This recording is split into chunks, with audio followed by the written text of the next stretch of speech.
ये है ब्रॉडकास्ट 24 और आप देख रहे हैं न्यूज 24, नजर हर खबर पर। हमारे साथ मौजूद हैं कांग्रेस नेता राशिद अल्वी और बीजेपी के प्रकाश जावड़ेकर। पहला सवाल मेरा राशिद अल्वी साहब से है, अभी भी हमारे साथ जुड़े हैं। राशिद साहब, आखिरकार आज जगदीश टाइटलर का भी टिकट कटा, सज्जन कुमार का भी टिकट कटा। हालांकि 3 दिन से दोनों उम्मीदवार कह रहे थे कि नहीं वो चुनाव लड़ेंगे। कांग्रेस की तरफ से जब से जूता कांड हुआ तब से जाहिर है कांग्रेस डिफेंसिव मूड में थी। आखिरकार क्या वजह हुई? क्या कांग्रेस ने मान लिया कि ये दोनों गुनाहगार हैं? देखिए, ये सवाल नहीं है कि कांग्रेस ने मान लिया कि ये गुनाहगार हैं, और गुनाहगार होने का फैसला राजनीतिक दल नहीं करते हैं, अदालतें करती हैं।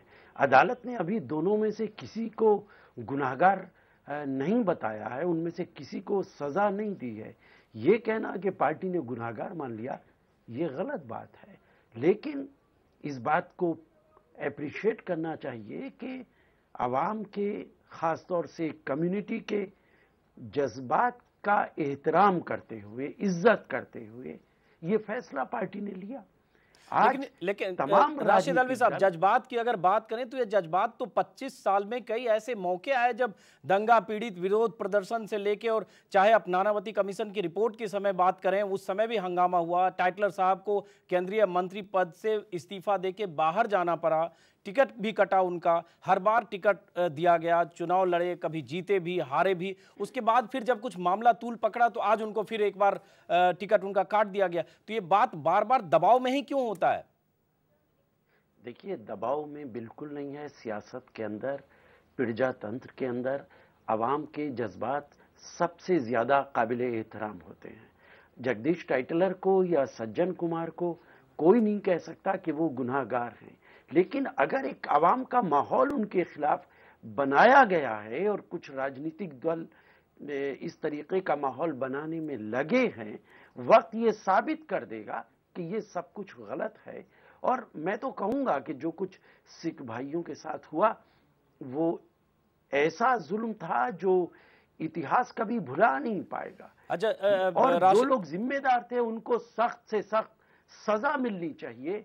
लेकिन ये फैसला तो अदालत ही करेगी, न मैं कर सकता हूं, न राजनीतिक दल कर सकते हैं।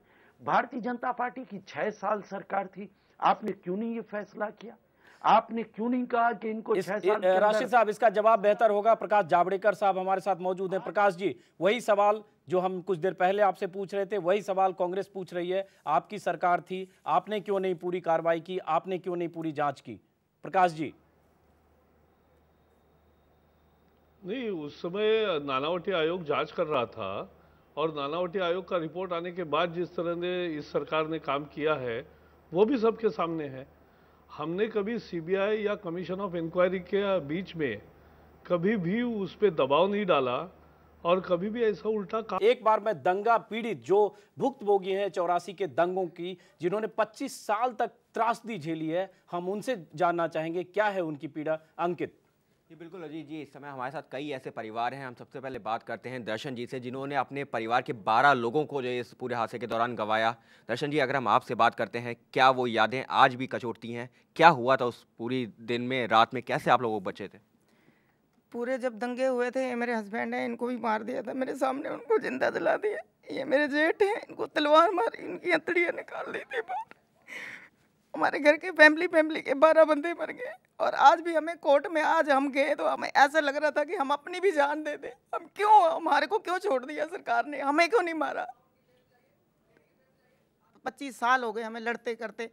अब तो हम भी थक चुके हैं। हम जाएं तो कौन सी सरकार के पास जाएं, कहाँ जाएं हम इंसाफ लेने के लिए? किसी का दरवाजा खटखटाएं जो हमें इंसाफ मिले। अंकित, आपने सुना, हमारे साथ बीजेपी और कांग्रेस के 2 वरिष्ठ नेता हमारे साथ मौजूद हैं। दोनों की पार्टी सरकार में रही है। एक सरकार अभी है, राशिद अल्वी साहब, उस सरकार आपकी अभी सरकार है। प्रकाश जावड़ेकर साहब हमारे साथ मौजूद हैं, उनकी भी केंद्र में सरकार रही है। ये दंगा पीड़ितों की आवाज़ है, ये उनकी तकलीफ है। क्या कहेंगे? पहले मैं जानना चाहूँगा राशिद अल्वी साहब से, जिनकी अभी केंद्र में सरकार है। देखिए, जो कुछ इस महिला ने कहा है वो रोंगटे खड़े कर देने के लिए बहुत काफ़ी है। और मैं कहूँगा कि देश की कानूनी व्यवस्था को बदलना पड़ेगा। मेरी तमाम तर हमदर्दियां इन लोगों के साथ हैं। लेकिन राशिद साहब हमदर्दी आपकी भी है, हमदर्दी प्रकाश जावड़ेकर साहब की भी होगी, लेकिन सजा नहीं मिल रही है, इनकी यही तकलीफ है जावड़ेकर साहब। बाकी ठीक है, राजनीति अपनी जगह हो रही है, एक दूसरे पर आरोप लगाते हैं, अकाली दल और तमाम राजनीतिक दल कहीं न कहीं जगदीश टाइटलर और सज्जन कुमार को एक आरोपों के घेरे में लेती है, उसके आगे पीछे राजनीति भी होती है दिल्ली से लेकर पंजाब तक, लेकिन इनकी आवाज अब तक अनसुनी है प्रकाश जावड़ेकर साहब।